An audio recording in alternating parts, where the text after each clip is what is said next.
Okay, we'll go ahead and get started. Good afternoon, everybody. My name is Mitch Medigovich, and for those of you who don't know me, I'm Deputy Director here for Logistics.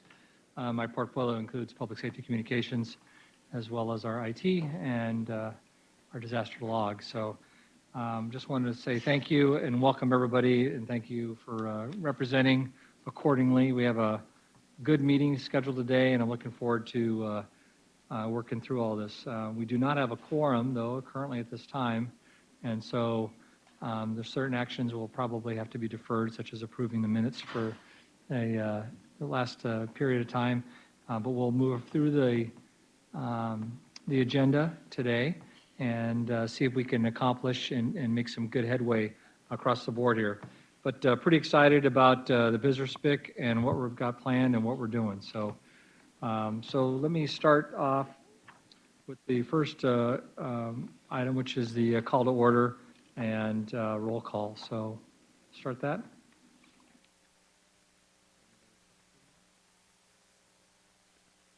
California Highway Patrol, Chief Scott Howland. Department of Corrections and Rehabilitation, Christian Montgomery. And when you say here, could you please use your microphone so thank you. Please. Here. Thank you. Department of Technology, Stephanie Tom. Emergency Medical Services Authority, Craig Johnson. Here, Markel Pierce, representing Craig Johnson. Thank you. Department of Finance, Andrew Duffy. Yeah, Andrew Duffy on behalf of Keely Bosler, Director of Finance. Thank you. Department of Fish and Game, David Best. Department of Forestry and Fire Protection, Joe Tyler. Chief Kevin Guerrero in place of Chief Tyler today. Thank you. Department of Justice. Louis Lopez sitting in for Christopher Caligari. Thank you. Military Department. Pete, forgive me if I pronounce your last name, Borejas. Department of Public Health, William Johnson. Here. Thank you. Department of Parks and Recreation, Scott Bain. Thank you. Department of Transportation, Steve Takagawa here. Thank you. Department of Water Resources, Christy A. Jones. And obviously Mitch Medigovich, who's here and is present. So thank you for call to order. As I said, do we, with the addition of Parks, do we have a quorum now at this time, or what do we need short? If we count all the attendees, we would have a quorum, but unfortunately, we do not have a quorum with Catch it with alternates? the alternates, yes. Okay, thank you.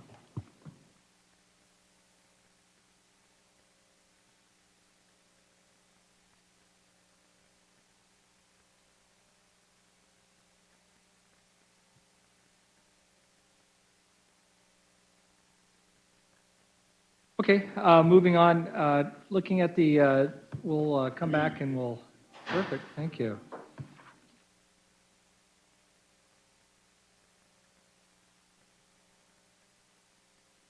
Next agenda item is just opening comments here. And so I guess the key thing is we're having this discussion right now on the sideline here on representation versus key members and whether or not you can move forward on certain action items here. So that's one of the things we were doing a little sidebar there. But like I said, we have got a great agenda today. We've got some really good topics to discuss with each of you. I'm looking forward to your feedback on some of these initiatives as we move forward on them for us. This is only going to be as successful as we make this, and the intent is to try to really push forward and take a much more broader leadership role in all decisions for interoperability and in working with the CalSeek for that.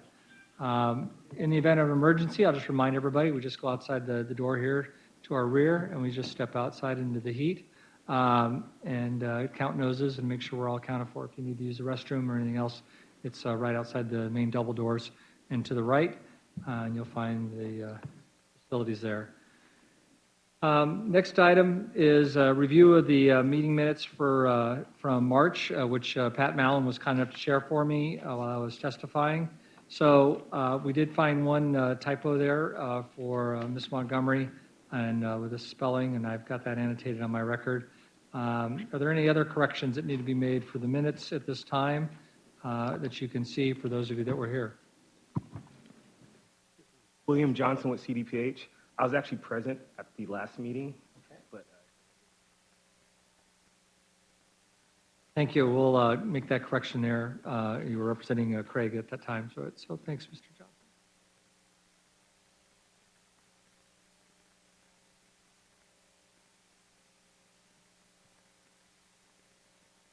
Any other corrections?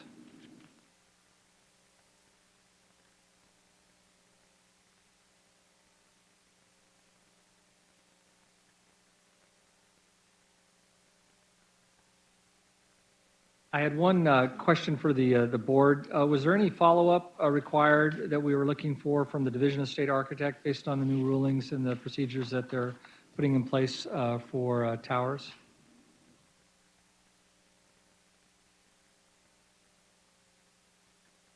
Thank you, Nader. So the comment was that there's no requirement for a follow-up there with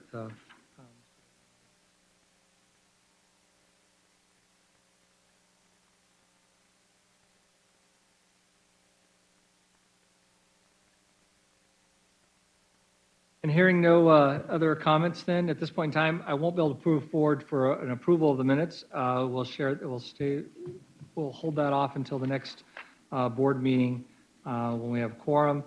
And then, if there are any other corrections, I'd appreciate if you bring those to my attention or Mr. Dumais, who's behind you on the microphone for that.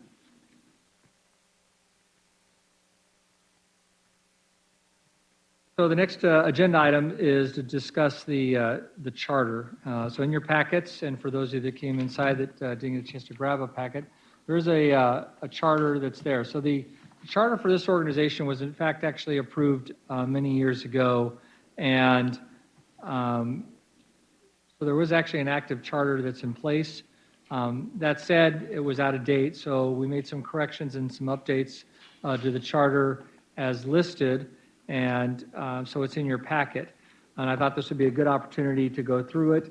Some of the items are directly from the government code and pushed in there. So you can see that based off of the designation, the authority, and the responsibilities. That all comes direct from the code, as well as membership from the board members who are listed by agency, not by name, however, but by agency. And then we also have some participating supporting departments that are invited to participate, and that we were looking to begin more regular interaction with those other organizations so that we get a flavor outside of state agencies only for those of us coming. So that's probably the first big addition there, and I wanted to open it up for feedback from the members here to hear if you had any comments with that, or if you think we're being too aggressive with those invitations for those that would just like to participate. They would not be a voting member by the statutory side unless we change that, but we can start doing those invitations and have that engagement here. But I open it up for consideration. CAL FIRE, Kevin Guerrero. Real quick on the members, the board members, it does not delineate at what level of the organization those board members should be. Is that something that the group should take under consideration in regards to management, executive management, and/or decision-making authority prior to just designating that a member from each department? Yeah, good comment, Chief. So originally, when we sent the first invitation out, we had designated who was considered the representation and was supposed to be coming. That was included in a welcome letter based off of the decision-making that we were looking for within the body. But it's something that I'm certainly welcome to because I've worked with many of you before, and I know you can act in many cases on behalf of your departments for many of the items that we're looking at. It just depends on how aggressive we begin to move as an organization and on what decisions that we're starting to tackle that we want to, that might drive that. So if you look at kind of the statutory authority and some of the pieces that were brought in here, probably the biggest piece of that is the inclusion of the Department of Finance into this process.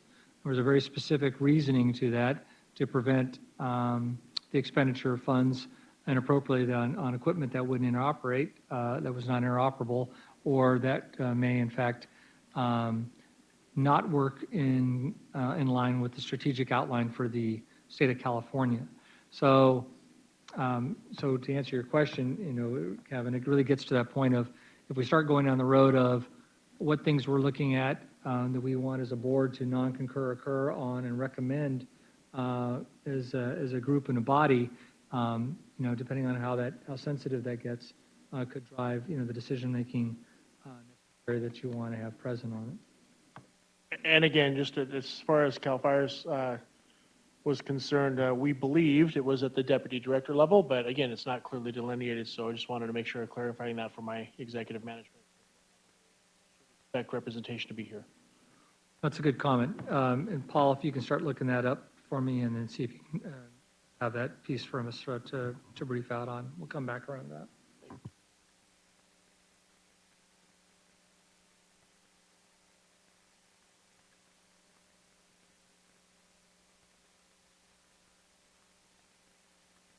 I believe so, and since it's not in the charter, I just was wondering if it was appropriate that that be codified in the charter itself. If that was the intent of Director Gallarducci, and then if that's direction that's going to be given or expectations of state departments, then I believe it's probably would be appropriate to be in the charter. My opinion, as an acting representative who's not a deputy director.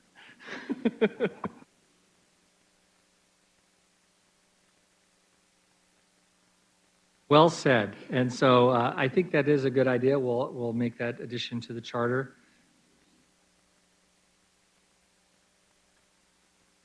And I guess the next question I would ask is, what are your thoughts then on paragraph 5, referencing the participating agencies and departments for inclusion?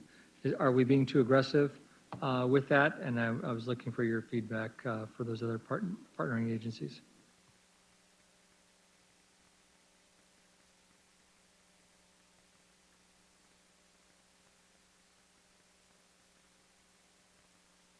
Sorry, I take that, let me retract that, because every one of those is actually listed in the SAM.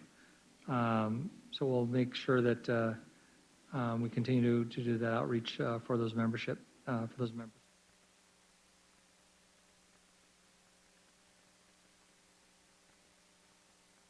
think the duties are pretty straightforward. How we implement those duties is really the establishing piece that we as a group will continue to work together on.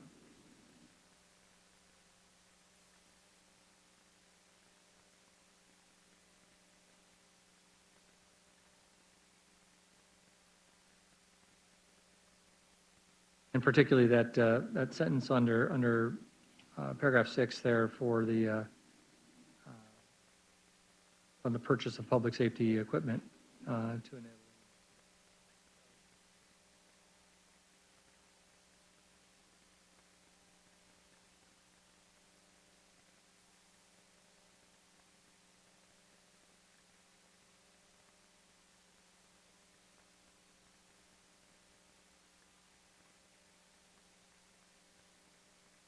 Any other items for consideration referencing the charter that like to bring forward?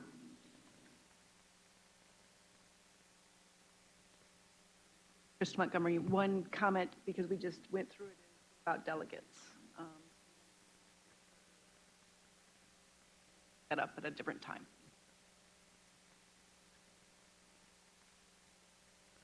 And so, Kristen, what are you proposing then?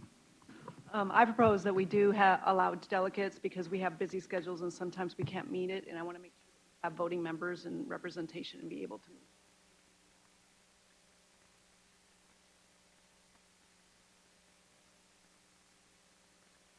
Thank you. Any other discussion on that proposal? Mitch, I just would point out on number 6 that I'd have to read the provision, but obviously any purchase of equipment would need to be appropriation by the legislature. Other delegated approvals. Sorry, can you restate that again for me? I kind of understood what you're trying to say, but I'm not trying to link exactly what your thought was. It indicates the committee shall determine what state public departments listed need new or upgraded communications equipment and shall establish a program for equipment purchase. Just want to make sure that that's upon appropriation by the legislature.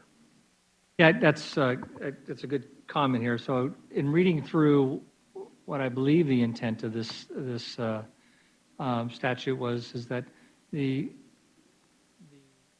intent is to ensure that equipment that is being purchased for the state of California, in fact, is interoperable and meets that requirements. And so I believe they were using this forum as a safeguard to ensure that we as agencies, when we were moving forward with our budget change proposals on telecommunications equipment that we're going to buy for ourselves, had articulated what we were looking at together. And so it's almost preliminary. Obviously, we're going to still need the approval of the legislative membership and the Department of Finance to move that forward. But this became the vetting format to ensure that there was concurrence on those buys. And if there was anything that was outside of that, it kind of became I'm reading this kind of a check for all of us on what we were procuring to make sure that we weren't doing something that was outside, that had not, in fact, been approved or received approval from this board. Is that how you interpreting it, or am I outside of what you're looking at? This is the first time I'm looking at this, so I'd need to go back and verify. I just want to point out that. Gotcha. Yeah, no, we're obviously not going to circumvent anything from the legislature's ability to appropriate funding for the individual directors, and we're certainly not trying to stifle the initiative or the movement of our telecommunications group. It's simply what are we doing? How does it fit in strategically with others? Where are there opportunities? And that ability this becomes a good forum for us to ensure that we're sharing that within state government and then ultimately with our partners locally and as well as at the federal level so that we can ensure interoperability and maximum capability.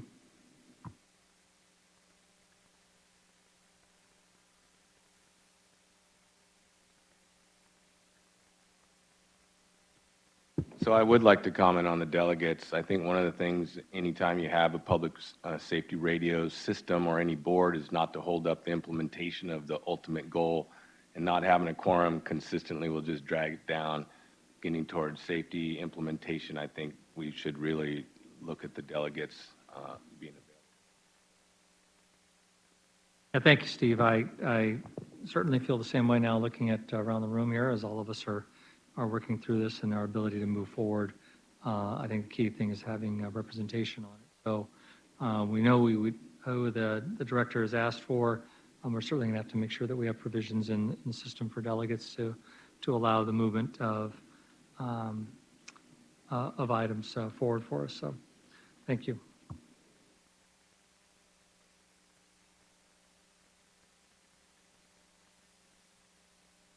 Stephanie, do you have any comments on charter from your perspective on legal set household? I don't at the time.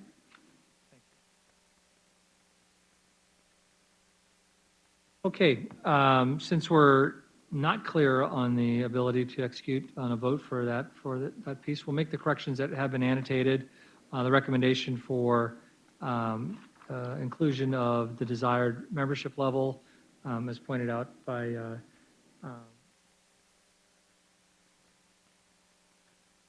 Steve Carrero, and then also by Steve on the delegation authority there as well. So we'll make sure that we have those two addressed in it for the next meeting and have that cleaned up. The intent would be to, because currently we're under the authority of the previous charter that was approved, but I'd like to get this cleaned up so that we can really kind of move forward from 2019 and move it that way I forward. believe for the record, Ms. Montgomery also suggested that.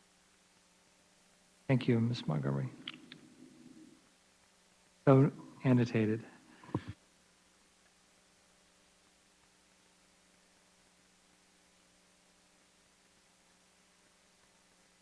So going hand in hand with the basic charter, an outline for the organization, coming into the meeting, we had a discussion about whether or not we should establish a technical working group. And the intent behind that would be similar to other organizational bodies, where we have a technical working group that can actually go chew on a particular item. Stephanie? Thanks. Actually, go do a deep dive on a particular topic and come back with recommendations for the board for it. So inside your packet is a draft charter for the establishment of that technical working group. So if you look through it, you can see that it's this one piece. It basically identifies a couple of goals for them, for this group to work on. But as I stated, its primary focus would be for us to move forward on and to be able to have a body that can dive into particular areas. And so we see this group, working on behalf of us, but also working with the other boards and/or commissions as necessary to support initiatives that we're working on. And for purposes of for the minutes, if we'll just reflect that Ms. Stephanie Tom is here representing the Department of Technology and is present. So, thank you, Stephanie. And so, having said that, I'd like to open it up for discussion for this group and ask your thoughts on this particular item. If you think this is worthwhile, or do you think are we getting ahead of ourselves and should we be waiting? Or what's the body's forum's body thoughts would be on establishing such a working group?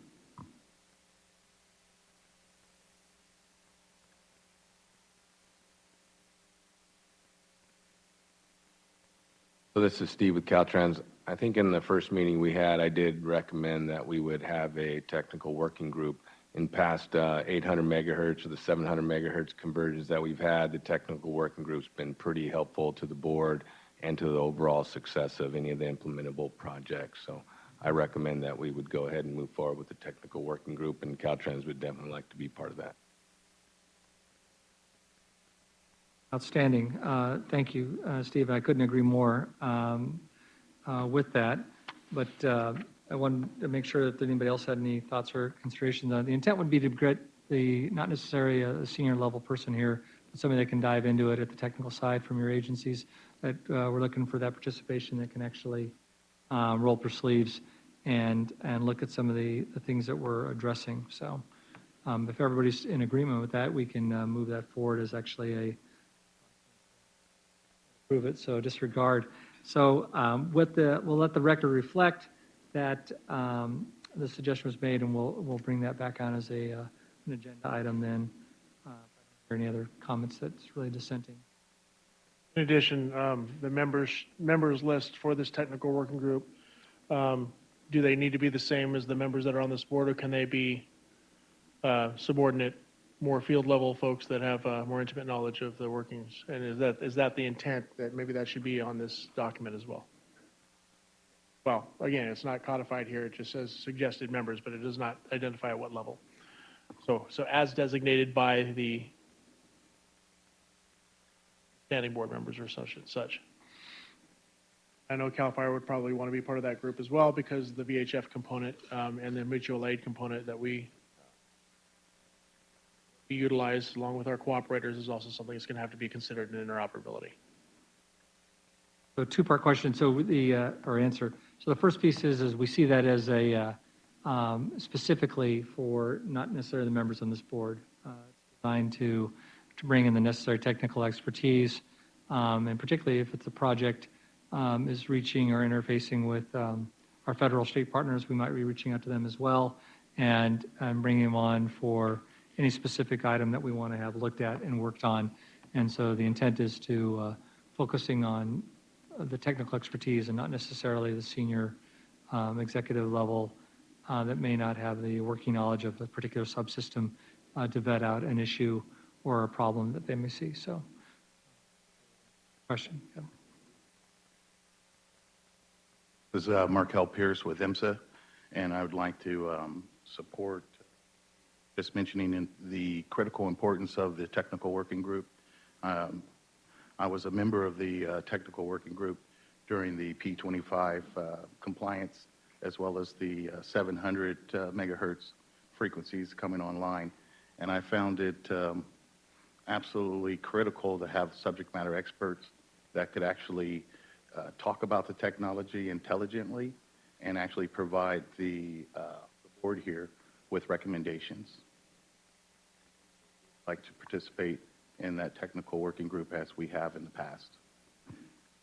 Well, this is great. So what I'd ask from the membership, if you'd be please kind enough to send your nominations and your names forward that you would like to have participating forward to that.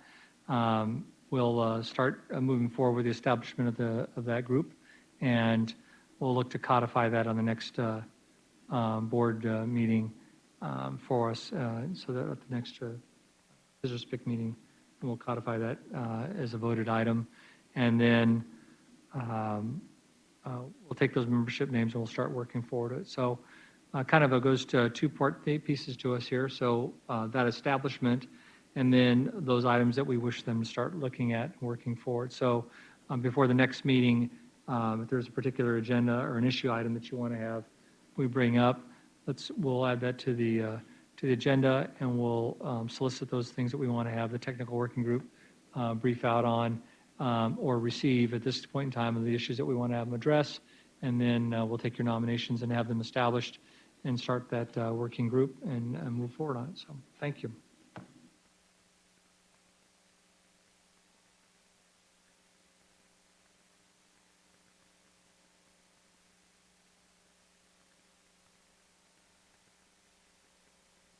Okay, the next presentation is going to be by Mr. Scott Wallace, who's our branch manager for radio communications. Many of you know him already, but he's going to come up and he's going to give us a nice rundown on the what we've been calling the CRIS system. It's the California Radio Interoperable Radio System. So it's a new initiative that we're moving forward here, and excited to brief on. It'll be a standing update as we move forward with this project for the committee. So good afternoon, everybody. Thank you, Mitch. So we're going to talk about the California Radio Interoperable Radio System, what we call CRIS. The vision of CRIS is to provide mobile coverage of 90% of the population and 60% of the geographic area in the state of California. It's a 5-year project. Our initial phase that we are designing right now to put in would be from Sacramento to Bakersfield to cover the I-5 Highway 99 corridor. We are working on our business model. This will be our business model of how to get customers onto the CRIS system. We are about 80 to 85% complete with that. We will brief that at the next PSRSPC meeting. And now where we are today, we have received the core for the trunking system. We have received the six packs, which is the infrastructure for the initial phase from Sacramento to Bakersfield. We have identified the frequency plan for what we call the pilot from Sacramento to Bakersfield. And we have been in discussions with LA RICS for integration of our system to plug into the LA RICS system via an ISSI, an inter-subsystem interface to provide coverage in the LA area as well. And for our future planning, the discussions with other cities and counties regarding integration into their trunking systems, we will be talking with Sacramento County, Orange County, San Diego County, and other entities as well that have trunking systems. It's a good way to get a good jump on geographic area if they already have a trunking system in place that we can interface with. We will develop our statewide frequency plan for CRIS. And then the project plan for the CRIS system installation and implementation, we're working on for future planning as far as after we get the pilot system from Sacramento to Bakersfield, what is the next area that we want to tackle, whether we go from Sacramento to Redding or we cover some more areas down in Southern California. And we want to do that by getting some input from you, the agencies and subscribers that will come onto the system. So in the near future, we'll be having a meeting. We'll send out some invites with to you, the agencies, to get your input on where it will benefit you guys the most as far as the implementation stages go for our future planning. That's all I have today for the CRIS presentation. I don't know if you guys have any questions. Scott, for those that are not technically oriented, that membership on the committee, why don't you back up and explain a little bit more about what it exactly is and what it's going to do, what it will provide our customers? So the main vision of this is an interoperable 700, 800 meg system, trunking system. So it's an interoperable system, so CHP can be able to communicate with DOT and various other agencies, or Fish and Game can talk to various other agencies up and down the state fluidly, which really doesn't exist today. So that is the main vision. So we will have to get together to provide our fleet mapping and what talk groups we want to provide for emergency situations on freeways or any other types of emergency situations throughout the state. So everybody can talk interoperability with a push of a button. It'll make it a lot easier than what exists today as far as the communication goes for the LMR systems. This is Steve with Caltrans. So what's the next leg priority, or what's the mapping priority for the rest of the state? So that's a great question. So that's what we want to decide with you guys, with the agencies, and bring you guys in to get your input. Right now, we're working on, which we're hoping to have this, well, not hoping, we will have it active, up and running, the pilot from Sacramento to Bakersfield by December. And so then we want to bring your guys' input in to see what would be the next leg, what is the next future planning, like I said earlier, whether we go from Sacramento to Redding or whether we cover some area down into Southern California. Our vision is to provide the coverage along the corridors to get 90% of the population and 60% of the geographic area covered, so we can provide the best coverage possible for all agencies. So Steve, it might be an appropriate item to throw right at the technical working group for your membership to help do that. Obviously, they're going to take the existing information they have now based off of usage and try to figure out where they feel the best benefit is. But ultimately, we're looking for that feedback so we can get good prioritization. Not everybody's going to be 100% agreement, but if we can get some good feedback on it, they still help drive a better decision. Yeah, so I just want to put on the record, just comment on getting most of the people in most of the locations. Most of those people in most of the locations already have radio communication. It may not be interoperable, but you start looking in the urban areas, the mountainous areas, they barely have any communication currently. So when you get to fires and you get to Caltrans, especially out there, and CHP, that type of area up there continually may get ignored because they don't have the population. But communication is communication. If you don't have any communication, they'd rather have communication than interoperable communication. Yeah, I agree. But the main vision is interoperability for all agencies. So that's something, like Mitch said, that's something we'll have to sit down and discuss as far as the vision and the next leg that, as we push this out over the 5-year program. But it does go back to the initial, the requirement or the piece of this is the target is 90% of the population covered. So there's going to be an inherent challenge to hit population with geography and balancing those two like you're talking about. So I think we're all familiar with it and trying to find that as we build it out. And I think we're the faster and the better, best we can do that will give us a better operating system.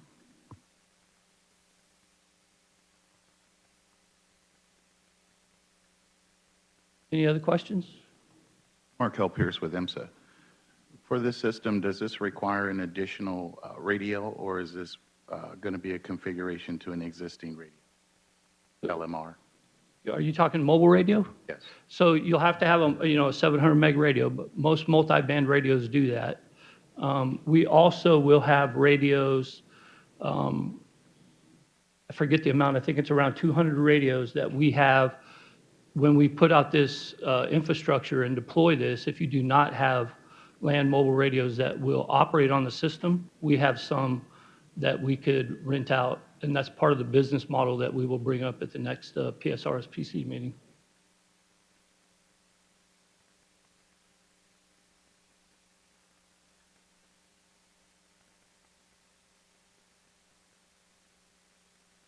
Held that cover everything that you're looking for. As all of us know, real estate in your radio chassis box is important, and that's why I wanted to find out if this is something that is just a radio, or would you need to remove and replace? Question. Thank you. Yep. We're thinking if this is an additional radio, except for CAL FIRE, CHP, and we have multiple radios, and real estate's very tight. Is this going to be a mandated purchase, or is this going to be voluntary for state agencies? And if so, what is the funding source that's going to come with it? I'm sorry, I missed the second half of that. What is the funding source that's going to come with it? If we've already spent $13 million in radios in the last 5 years for CAL FIRE, we're going to have to figure out a way to pay for additional radios for this. So as far as it being mandatory, that's something we're going to have to discuss. I think what we need to do is we need to work towards the interoperable system. As far as, the money to be able to purchase the radios, we could look at grants or BCPs. But again, that's one of the things that we're trying to do also, again, is provide radios for agencies that don't have them, to at least for the initial phase, to get people on the system and then work through that process as we move forward.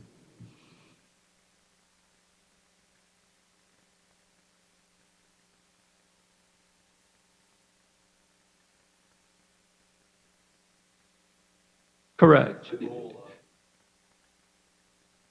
Correct. If you have a 700, 800 P25 radio, it will work on the system. So we don't.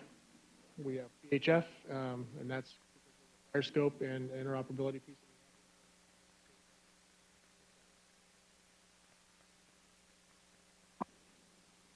I do have one question. Now, you said this is for state agency use. Now, will the local jurisdictions have access to this? Yes, they will. That's something that we have discussed, and that we will be talking to local entities that have those particular radio systems, like, as I said earlier, LA RICS, so LAPD, the people those local agencies in that particular geographic area that are on LA RICS will also be able to communicate to people that are on our system as well. So yes, as we progress up and down the state, we will be adding local agencies if they want to be able to communicate on the system.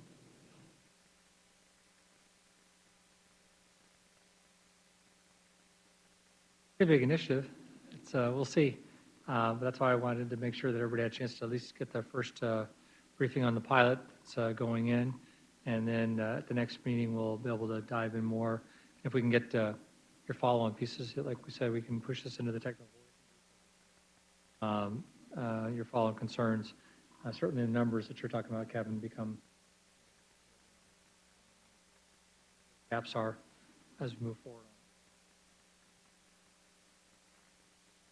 All right, thank you, Scott. Appreciate the update. Our next briefer is Mr. Nader Araj. He is our Technical Services Branch Manager here at PSC, and he's going to present on our public system network. Good afternoon. Not sure how much you guys know about CapsNet. We throw that word around a lot at PSC, but CapsNet is basically a microwave system that spans pretty much the entire state, and it carries all the LMR data, voice that the Scott's group uses and provides for you guys. It's a system that's been around for about 50 years.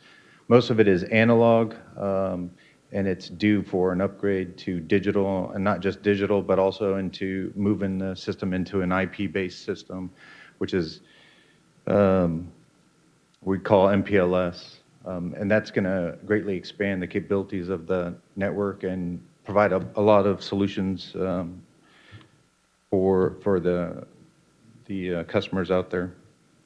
The BCP was originally approved in 2018, but it was tied to CETNA funds.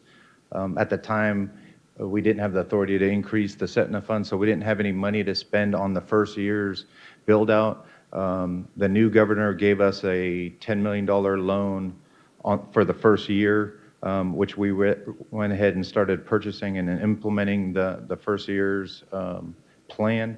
And then CETNA came about and got approved, which opened up the budgetary or the funds for the rest of the project. So technically, we just started the first year, and we'll talk about it more on the next slide. We started the first year implementation late, and we're going to be starting the second year implementation early, and hopefully marry up and get 2 years done within the first year, which would be roughly about 100 sites to upgrade. And I'll show you more about the plan here in a little bit.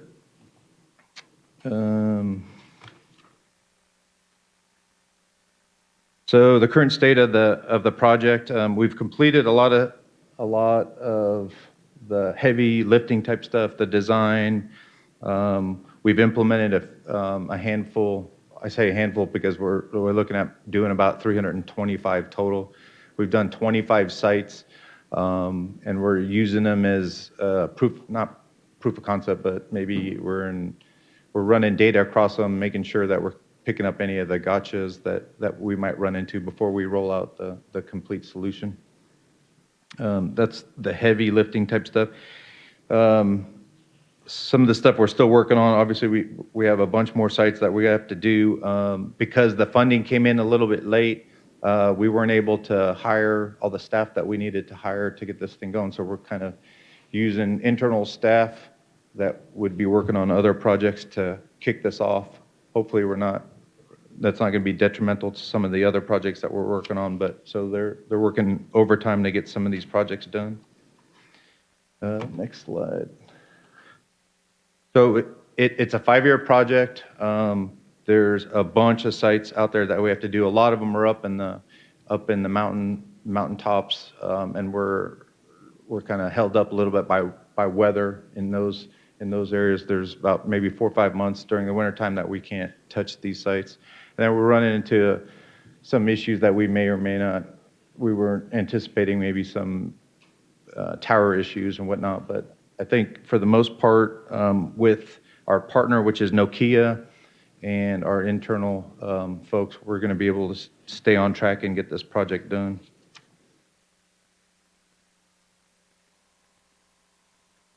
Some of the milestones, the key features of this application or this upgrade is to go to digital.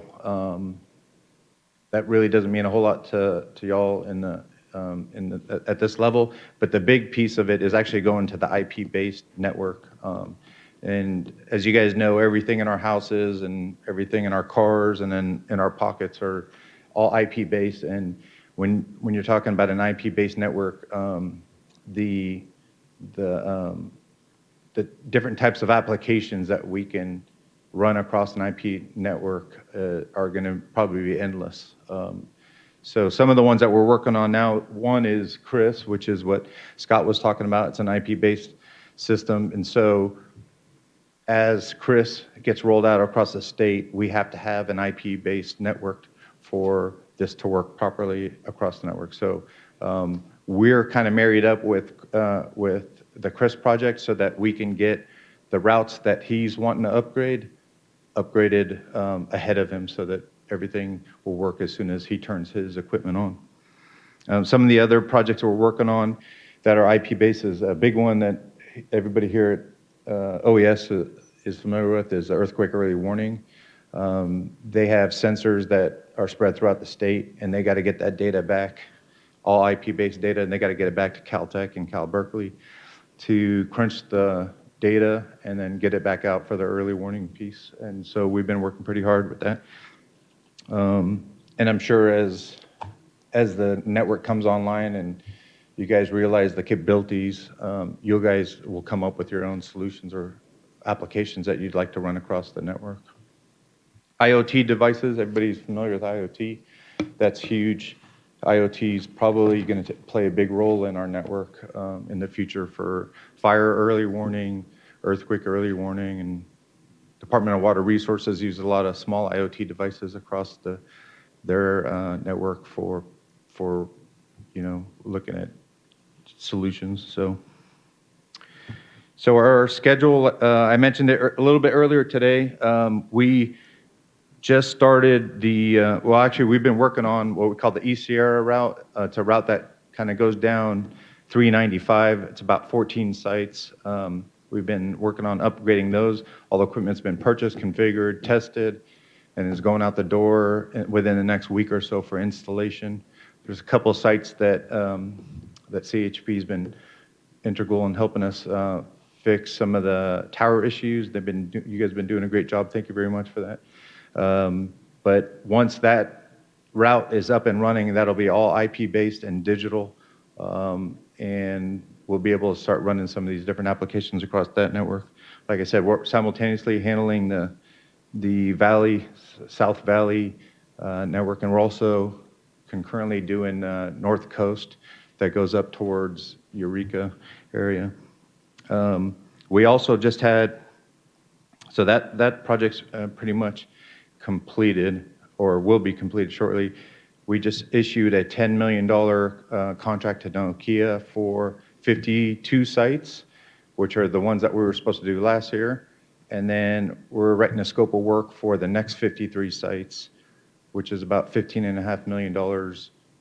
And hopefully we'll get that out the door in the next month and a half, 2 months, and then try to marry up the two years at the same time.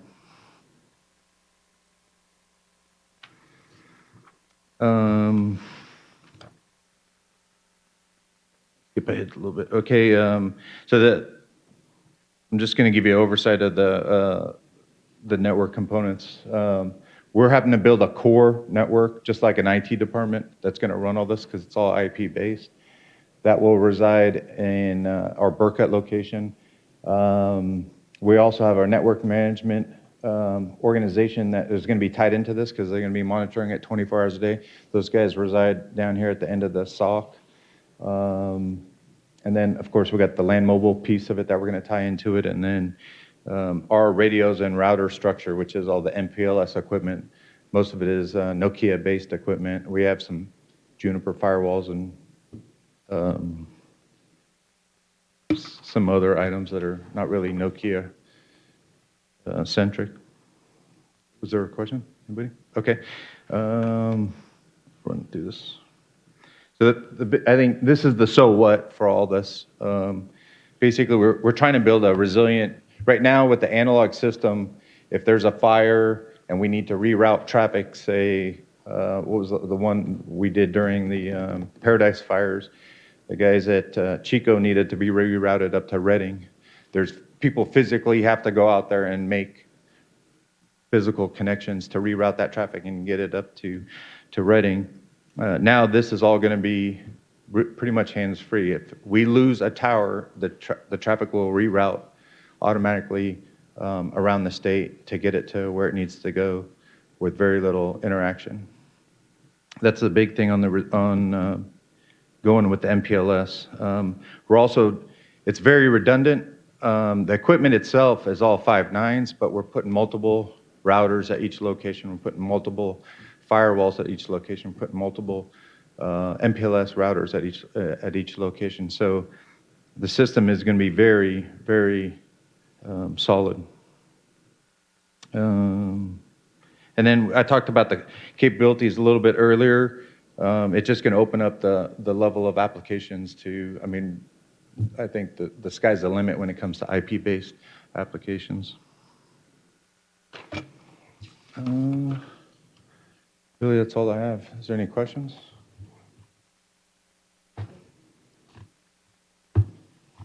Peter, why don't you elaborate a little bit about the test you did with the camera, and then some of the issues that you're working now for how that sharing will work for those that are outside, you know, and so, For specifically a camera? or just for any of those applications that you're looking at that as you start working with, because there's internally for the state, which is the easier piece of that, and that's going to enable you, but then the secondary piece as we kind of go down that larger vision.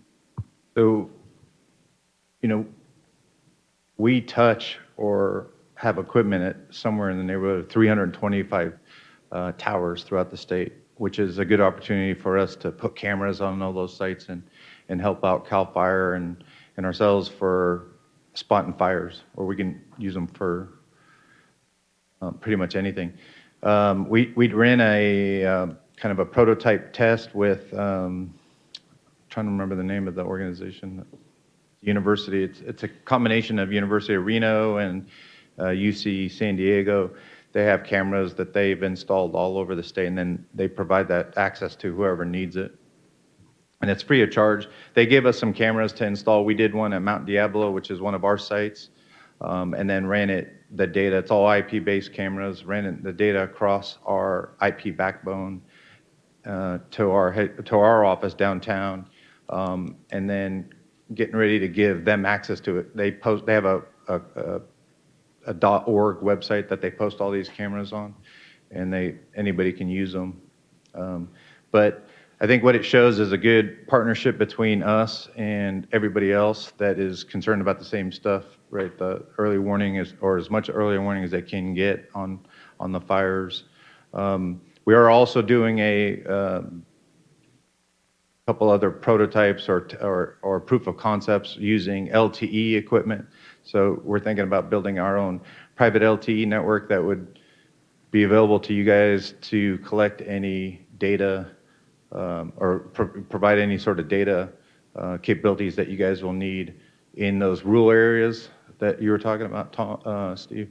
You know, the areas that they don't have cell phone coverage, or you were talking about going up and down 80. Your guys are so dependent on that LMR system. If they had cell phones, we'd be able to give them access to the cell phone technology. So, I mean, there's a lot of, we're installing this network and then concurrently testing different applications. And then hopefully we'll be seeking ideas from the field on what they're interested in using the LTE network for. So we're trying to give you guys as much capabilities as we can ahead of people building out their own network and solving their own solutions. Any other questions? Thank you, Nader. Appreciate the update. That too will be kind of a standing update for the board. I'll make sure we're track on that.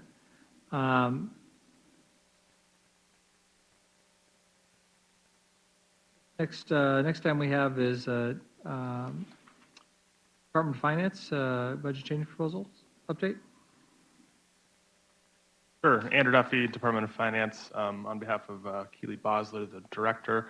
Much of what I was going to touch on has already been briefed on the CAPSNet earlier, earthquake warning, and the California interoperable radio system, but did want to touch on a few other things. So the state continues to invest in the tower and vault infrastructure, converting analog to digital. The budget did include a $50 million one-time investment to the state emergency telephone network account to backfill the SETNA and maintain and improve the 911 system. In addition, a really big push that I think Budge and Mitch could speak to as well is the passage of Senate Bill 96, which provided statutory updates to the SETNA fee structure. And essentially, the fee structure will now reflect modern technology advancements and consumer phone usage. And this will stabilize and sustain the existing 911 system and also the continued implementation of the next generation 911 system.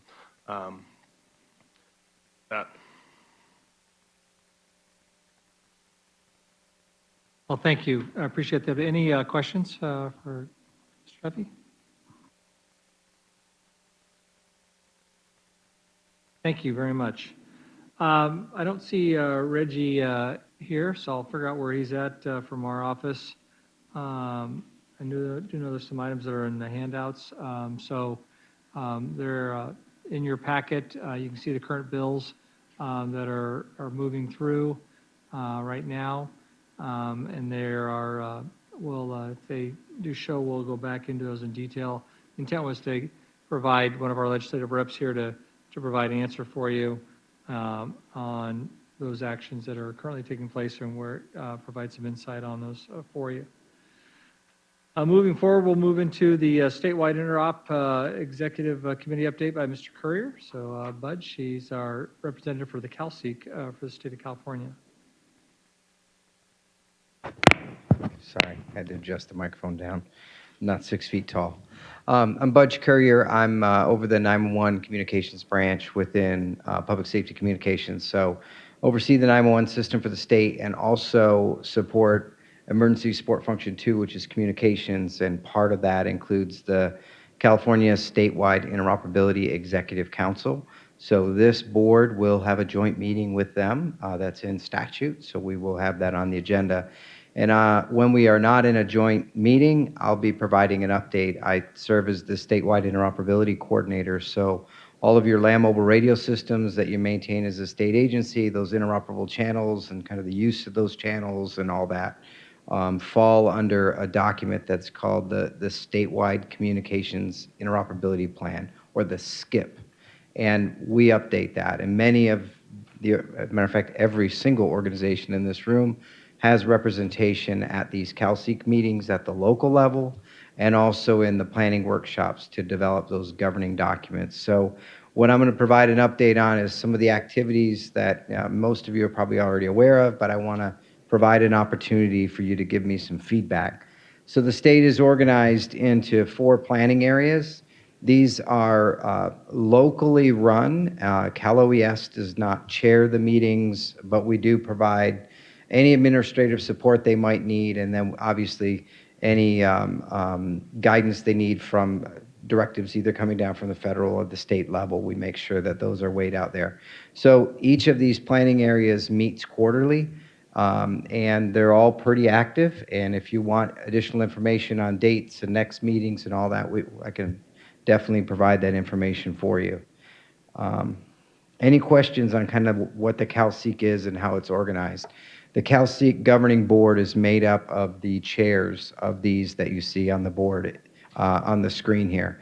It is not CalSeek is not established in state statute. So it's not like this board, which is established in state statute. It's what's considered an ad hoc board. We do have public meetings, though. The next meeting of CalSeek is on August 21st, and it will happen here at Cal OES. So if you're interested in attending, we can certainly, the public notice will be out soon. It's being reviewed right now.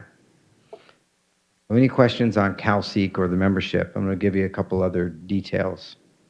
So what is interesting is that this board is statutorily obligated to consult with CalSeek, a non-mandatory board, once once a year.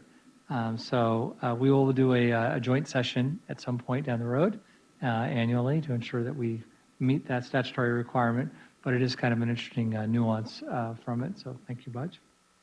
So there are a couple of documents that CalSeek oversees, and one of the main differences of the statewide interoperability executive council to this board is all state agencies. You look around, it's all state agencies. The interoperability executive council is state agencies and local agencies. And really the interoperability needs, you have to include everybody in that conversation. So I mentioned a couple of the documents that that the CalSeek oversees, and me as the statewide interoperability coordinator, I help to coordinate. The CalSkip is one of those. We recently updated that in 2018. We update it every 2 years. We update that document based on the national, the NCEP, the National Communications Emergency Plan, which is published by FEMA. So basically, we take a look at what they update. They usually update that about every 5 years. They're in the process of updating that right now. Then we look at the needs of the state agencies and local agencies and make sure that the initiatives that are in the interoperable plan align with the strategic vision. And recently, some of the federal grants have been tied to you must identify the goal in the SKIP that you're supporting to get emergency communication grant funding for communications. So there's the linkage. The next time that we update this, again, every single state agency in this room has been part of that update process.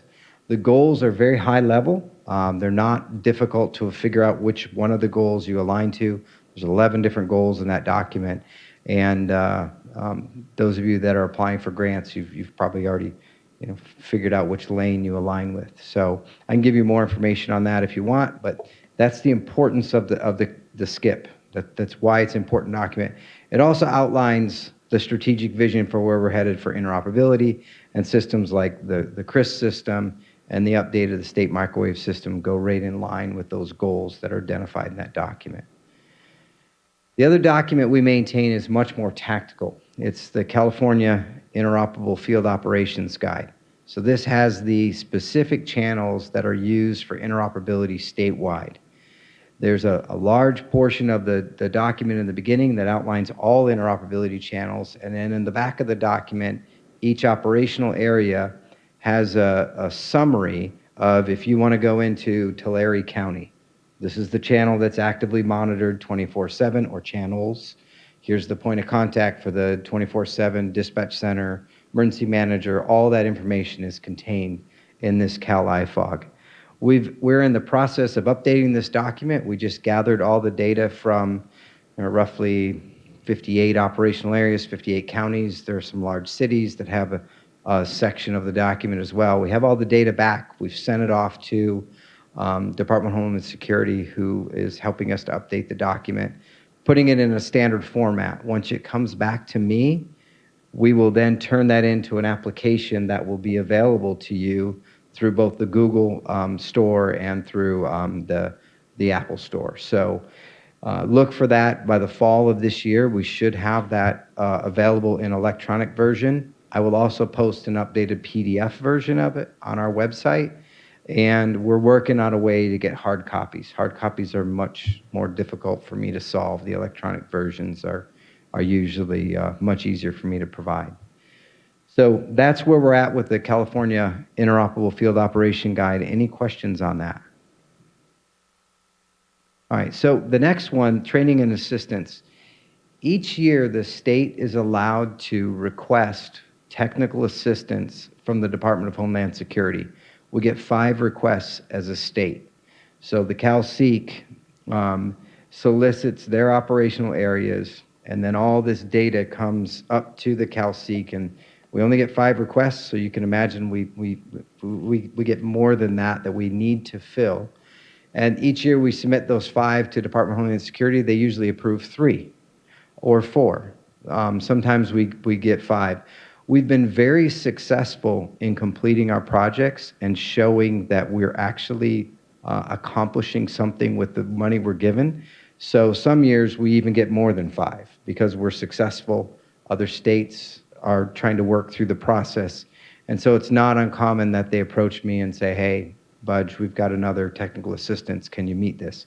So I'm going to give you kind of an idea of some of the current projects we're working on so that you can be thinking of what you might need as a state agency for support, because state agencies are eligible for this assistance as well. So we're working on a communications, it's really a study of the Tahoe Basin. So it's a multi-state, multi-agency study for all the fire agencies that rim the Tahoe Basin, federal, state, and local.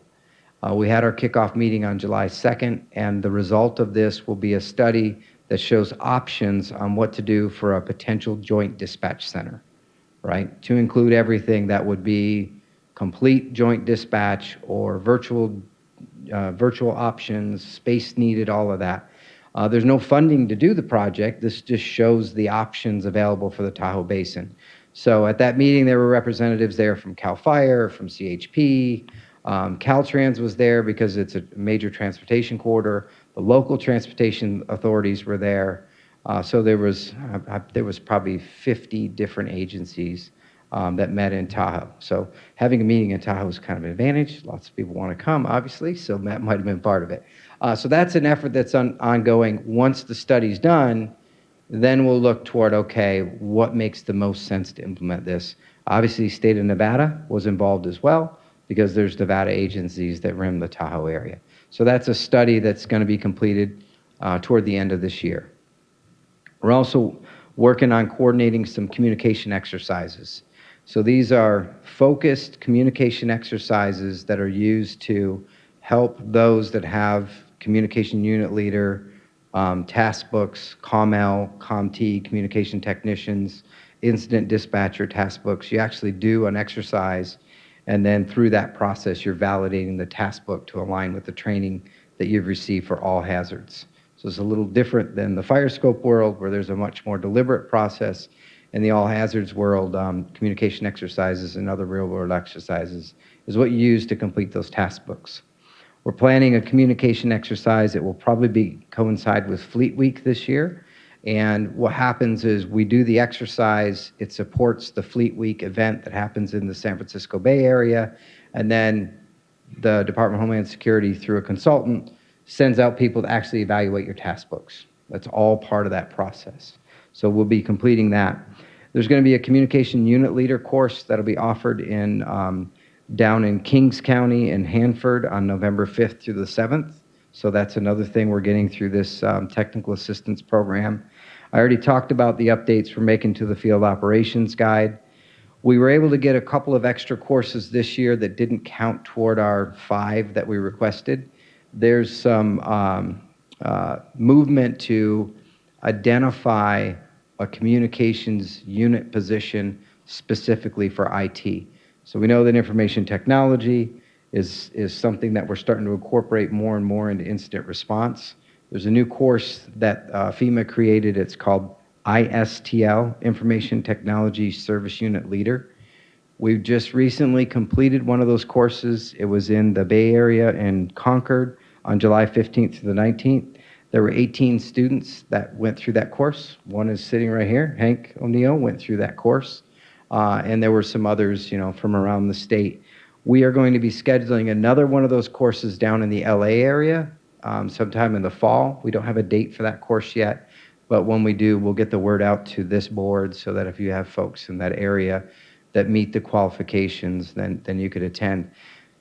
For those courses, just like COML, probably the most challenging requirement is meeting the ICS 300, ICS 400 requirements, because those are in-person classes.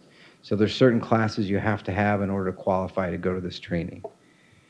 We're also working on a tactical dispatcher course. We had it scheduled, and then events, the earthquake happened, and the class attendance dropped.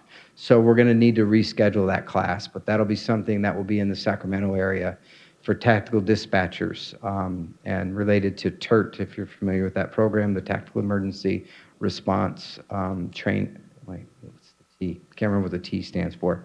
So that's another course that's upcoming. And then the other thing we're working on is FEMA requires the state to have a credentialing process or a recognition process in place so that once you complete your task book as a COML in all hazards, as a COML or a communications technician or an incident dispatcher or whatever, the state has a process to say, yes, you've completed what the state requires for that. We're working on incorporating that. We have the interesting inclusion of fire scope and how a COML in fire scope is different than a COML in all hazards. We've accounted for all that. We have a document, and we're working through the Cal OES process to get that validated so we can have a recognition process in California. That's probably a high-level update of some of the training that we've got going on through this technical assistance program. Does anybody have any questions on some of those initiatives or dates that are coming up? All right. The other thing that we are helping to coordinate is this emergency support function 2. So during the activations of the State Operations Center, if you have any communication needs, think as broad as you can in communications. We have a position that's staffed in the State Operations Center. The email contact is there, ef2@caloes.ca.gov. That goes to a group of folks that are standing by. So if there's any communication needs, shortfalls, resources, even update status, whatever that happens in response to disasters or public safety power shutoff or any of these other incidents that are going on statewide, it's kind of your one-stop shop for that type of information. Any other questions for me?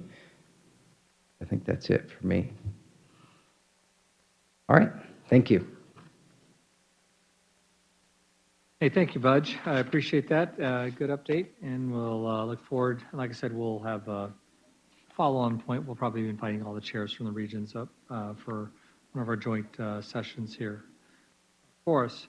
Moving forward, next agenda item is recommendations for future agenda issues that we wish to bring forward. So I'll open it up to the floor on items that you wish to hear about or would like us to apply a little energy from our side or to the technical working group so that we can come back with some answers there for you.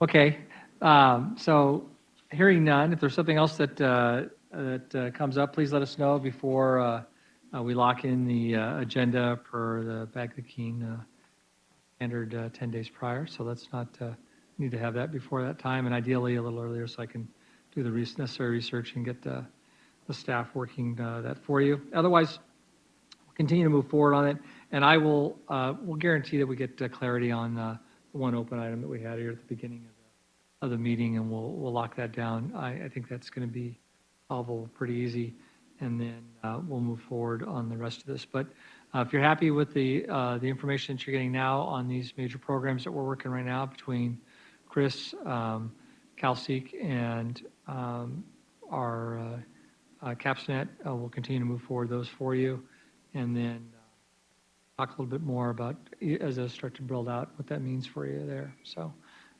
certainly a lot of opportunities across the board for it, so I'm looking forward to hearing your thoughts, because Internet of Things are going to change that for us here, and all of you have sensors in pretty much all of your departments that provide data input for you, and so depending on how that information is collected and the applications that push that out for you may drive an opportunity for that integration for it. So pretty exciting stuff. Okay, at this time we'll open it up for public comment. And do we have anybody that signed up for a public comment today?